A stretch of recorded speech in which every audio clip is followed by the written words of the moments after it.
निकाला। और उसका आप सबूत देख सकते हैं हम अमली तौर पे, ये जितने MP MNA सब बेचारे मजबूर हो गए कहने पर, और ये सब कहने पे मजबूर हो गए, सब कहने पे मजबूर हो गए हमें क्यों निकाला।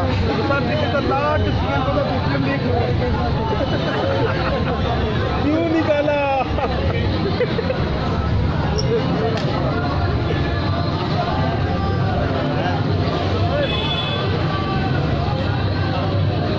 तो जनाब, कैसी लगी आपको हमारी वीडियो? मुझे क्यों निकाला?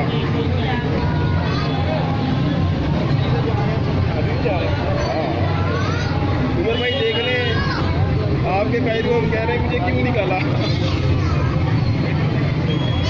जैसा कि आप देख सकते हैं, नवाज शरीफ साहब, शहबाज शरीफ साहब और हमजा शहबाज साहब ये आज इकट्ठे इसलिए क्योंकि आज है और ये बेचारे मजबूर हुए पड़े हैं। ये कैबिनेट है इनकी सारी, आगे वाली कैबिनेट पंजाब की है और पीछे वाली जो सूबाई है सारी कैपिटल।